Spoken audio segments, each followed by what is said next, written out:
बिहार में 5 लाख से ज्यादा शिक्षक हैं जो पिछले कई सालों से लंबा संघर्ष कर रहे थे कि आखिर कब उनको मौका मिलेगा ट्रांसफर पोस्टिंग का।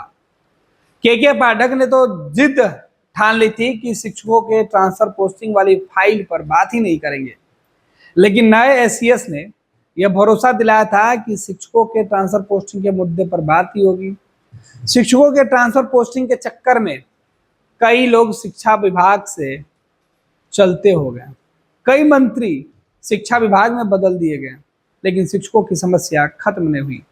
लेकिन अब जो नए मंत्री हैं, इनके प्रयास और नए जो एसीएस बनाए गए हैं, इन लोगों ने सहमति बनाई है कि जिस जिद पर के पाठक शिक्षकों को इनकार कर रहे थे, मना कर रहे थे, वो मुद्दा हटाकर शिक्षकों के ट्रांसफर पोस्टिंग के मुद्दे पर एक अलग से कमेटी बनेगी और ये कमेटी तय करेगी कि शिक्षकों का ट्रांसफर किस तरीके से, किस जगहों पर, किन जगहों पर किया जाए। और इसके लिए एक प्रारूप शिक्षा विभाग ने बनाया। इसके पहले ये कुछ दिन पहले एक चिट्ठी निकली थी और जिसमें जो मुख्य सचिव हैं शिक्षा विभाग के, उन्होंने एक कमेटी बनाकर उसमें कई लोगों को प्रतिनियुक्त किया था, जिनके कंधों पर यह जिम्मेवारी थी कि बिहार के जो शिक्षक हैं उनके ट्रांसफर और उनकी बेसिक जरूरतों को ध्यान में रखते हुए, शिक्षा विभाग की जरूरतों को देखते हुए उनके ट्रांसफर को लेकर एक नियमावली बना दिया जाए।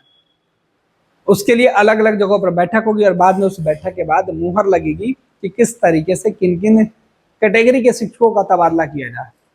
और उस कमेटी की पहली बैठक आज होने जा रही है। इस बैठक के बाद शिक्षकों की उम्मीदें बढ़ी हुई है, शिक्षकों का भरोसा एक बार फिर से सरकार पर बनेगा। आने वाले महीनों में विधानसभा का चुनाव होना है और बिहार के 5 लाख शिक्षक नाराज होकर लोकसभा चुनाव में सत्तारूढ़ दल को सबक सिखा चुके हैं। ऐसे में शिक्षक अगर नाराज होते हैं तो नीतीश कुमार को यह बात अच्छे से पता है कि 2020 में जिस तरीके से शिक्षकों ने नाराजगी का जो है वो तस्वीरें दिखाई थी ईवीएम तक, वो तस्वीरें अगर 2025 में भी दिख जाएगी तो हालत खराब हो जाएगी। ऐसे में शिक्षकों को नाराज करके सरकार कोई खतरा नहीं मोलना चाहती है, लिहाजा कवायद तेज कर दी गई है। कवायद तेज हुई है, उसमें आज पहली बैठक है। आपको बता दें कि शिक्षकों के ट्रांसफर पोस्टिंग के लिए जो कमेटी बनी है उसकी पहली बैठक है और इसमें तबादला का जो नीति है ट्रांसफर पोस्टिंग के, वो बनना आज से शुरू हो जाएगा। इस बैठक की अध्यक्षता शिक्षा विभाग के जो सचिव हैं करेंगे। कमेटी की सिफारिश पर ही शिक्षकों के ट्रांसफर और सक्षमता परीक्षा पास शिक्षकों की पोस्टिंग पर विभाग फैसला लेगा।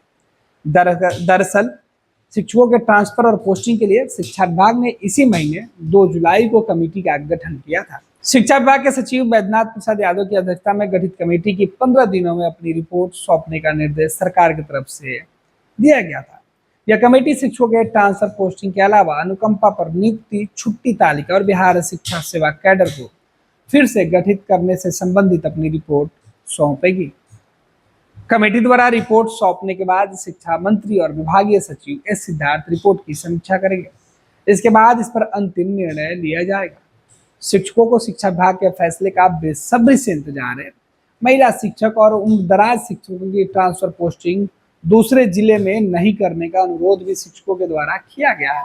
इन सभी विषयों को ध्यान में रखकर कमेटी अपनी रिपोर्ट सौंपेगी और उसके बाद तय होगा कि बिहार के जो लाखों शिक्षक पिछले कई सालों से संघर्ष कर रहे थे अपने ट्रांसफर पोस्टिंग को लेकर, उनका भविष्य अब आगे शिक्षा विभाग में किस तरीके से तय होता है, क्योंकि नई कमेटी की रिपोर्ट के आधार पर ही ट्रांसफर पोस्टिंग के लिए जो नियमावली है वो बन रही है और ये तय होगा कि किस जिला में किस जगह के शिक्षकों को ट्रांसफर किया जा सकता है, क्या होम डिस्ट्रिक्ट मिलेगा, किस आधार पर मिलेगा, इन तमाम बातों का भी ख्याल रखा जाएगा। 26 वर्षों में 17,000 से अधिक डॉक्टर बना चुका बिहार एवं झारखंड के छात्रों एवं अभिभावकों के बीच सर्वाधिक विश्वसनीय एवं लोकप्रिय संस्थान गोल, नेशंस लीडिंग इंस्टीट्यूट। हमारा विश्वास गोल के साथ।